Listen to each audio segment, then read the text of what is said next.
في رأيك شرب الكحول هو مخالف لقيمي، غير منطبق مع قيمي الشخصية ولكن لا يزعجني ذلك من قبل الآخرين، عبارة عن لذة.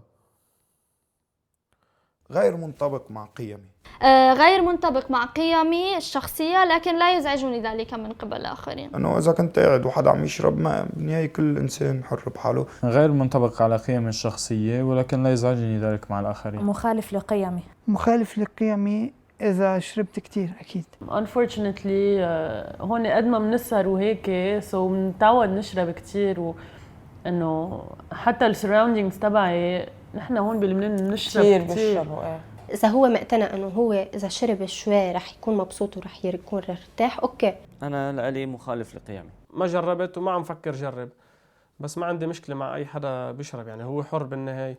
هلا أنا ما عندي مشكلة مع الكحول إلا إذا كان كمية كبيرة، يعني كيس واحد بكفي، بس أنا ما بحبه بقى، ما بشرب. ما بقبل لحدا يتدخل فيي إذا أنا بشرب كحول، لأنه كمان هيدا موضوع شخصي بيرجع لي أنا، حر اللي بقرر إذا بشرب أو ما شرب.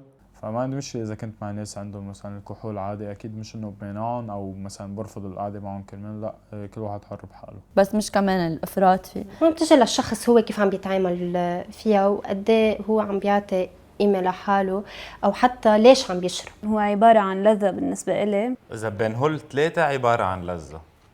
عبارة عن لذة. بعد تعب كل النهار بيكون حلو الواحد يمكن يمرق كاس بالجمعة، برخيله أعصابه، ما بضر بشي، بالعكس بفيد الجسم. ما ضروري أشرب تأتسلى، ومش هيدا الشرب بشرب تأنسى همومي وهيك، إنه لا. عبارة عن لذة. عبارة عن لذة. عبارة عن لذة، بالعكس الكحول شيء لذيذ.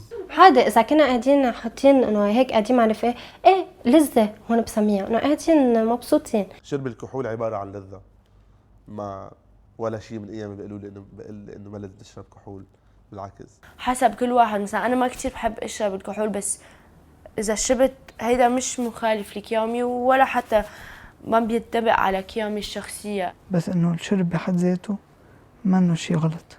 مش موضوع قيم ومبادئ وهيك، موضوع شخصي اكثر، اذا الواحد بحب او ما بحب، هاي هي. في رأيك تناول المخدرات هو مخالف لقيمي، غير منطبق مع قيمي الشخصية ولكن لا يزعجني ذلك من قبل الآخرين، عبارة عن لذة. I have enjoyed them for as long, يعني for the times that I've done those drugs. هو عبارة عن صغر عقل يؤدي إلى عبارة عن إدمان. عبارة عن لذة، مخالف لقيمي وبينزع الحياة. حتى للأشخاص اللي عندهم إياها عادية، لما بده يطلع على مساوئها وأضرارها إنه المفروض يوقف ضده أو يوقفها أو هيك شيء، ما خاصة بالقيم. هذا مربينا على هذا الأساس، ومنه شيء يعني واحد إنه يفتخر فيه أو يكفي فيه، إنه إيفن صحيا منه منيح للشخص وبالمجتمع أكيد، يعني مثل ما بقولوا ممنوع وين ما كان. أنا مخالف لقيمي كمان. I would never try it. مخالف لقيمي. أنا أكيد مخالف لقيمي. كمان مخالف لقيمي. أكيد مخالف لقيمي. مخالف لقيمي.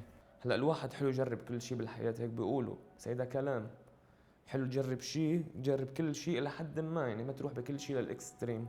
الواحد يعمل اللي بده إياه بس يعرف شو عم يعمل، يعني إذا حدا عم يأذي حاله أكيد يعني بدك إنه بصير يزعجني. يعني إذا حدا منه عم بيقول لي انا اعمل معه، او اذا حتى هو ما عم يأذي حاله، حتى كمان اذا هو هيك لينبسط او ليكون كرييتيف وهيك، ما عندنا مشكله معه، بس ما يقربوا علينا. يعني انا ولا حتى في يكون مع ناس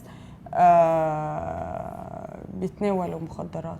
كل واحد بيعمل هو شو ما بده يعمل، وما ضروري اذا حدا عمل شيء انا لازم اعمله. حتى اي حدا بهذا الشيء فايت فيه بعد عنه انا، حتى لو بدك تبعدي عنهم وما تحكي معهم، بس عن جد even people انت ما بتكوني ما بتعرفي انه بياخذوا، حتى انت ما بتعرفي انه بيكونوا بياخذوا، ما بتعرفي انه بياخذوا، بس انه هن بيدوا.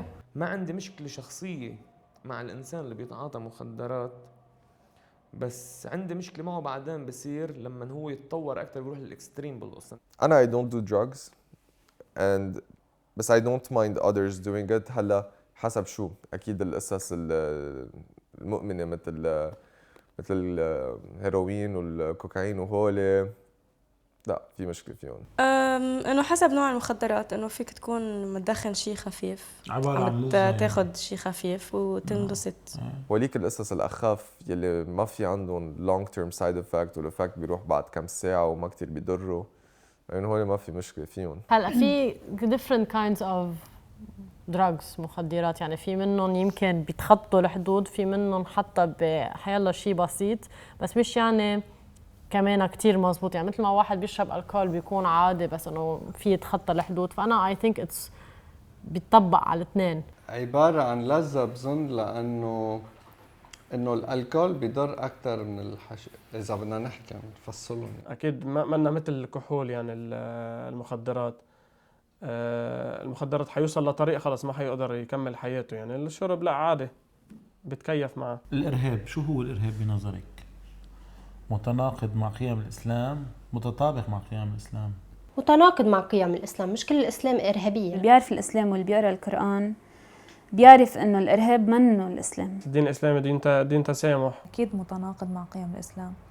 أكيد متناقض مع قيم الإسلام. ما خص الإسلام بالإرهاب. متناقض مع قيم الإسلام أكيد. ما خص الإرهاب بالدين الإسلامي، يعني متناقض مع قيم الإسلام. الإرهاب بالتأكيد متناقض مع قيم الإسلام، هي قيم كتير سامية. أكيد متناقض مع قيم الإسلام، لأن هذا شيء منه مزبوط. الإرهاب it's not so متناقض مع قيم الإسلام. هون عم بيحددوا السؤال بس بالنسبة للإسلام، أما الإرهاب هو الجريمة أكثر، ما ضروري تحت أي دين أو تحت أي فئة اجتماعية. ليش مصنفين الإرهاب هو إسلامي؟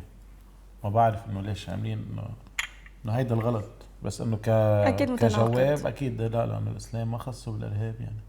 حتى الإرهاب مش بس عم بيطلع من الإسلام، يعني مثل ما حكينا قبل شوي، وهي بأوروبا بأمريكا عم بيصير أشياء ما خص المسلمين فيها. وهلا ناو لأنه في داعش وهيك إنه الإرهاب خصوا بليلة، بس أكيد في اكستريميست كي فون دو مال. هلا هن يمكن عم ياخذوا الإسلام كغطاء،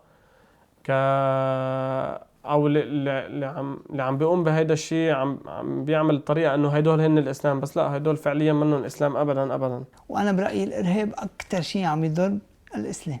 يعني ما بتصور الاسلام يعني بيوافقوا على التيروريزم صراحه، ما بتصور حدا بعقله بيوافق على التيروريزم. انا قبل ما اقدر احكي مع هول العالم كان عندي فكره براسي عن شو هو الاسلام، بس من بعد ما حكيت معهم طلعت مع فكرة أحلى من يلي كان عندي قبل، وهذه الفكرة ساعدتني لإلي مش بس اتطلع بغيري بطريقة محترمة، بس اتطلع بحالي بطريقة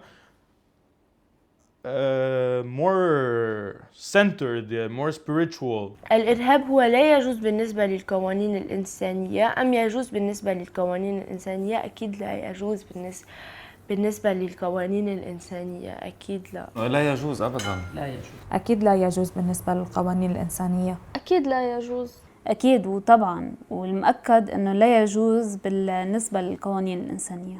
لا يجوز بالنسبة له طبعا، الإرهاب ضد الإنسانية أكيد، لأنه القتل والدمار هو مش قيم إنسانية أبدا. أكيد لا يجوز.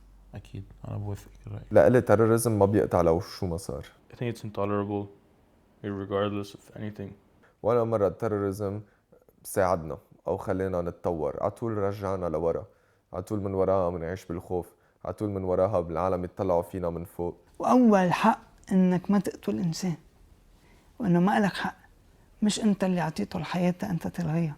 خلينا نفرجون العرب مين، خلينا نفرجون كيف منعيش بشو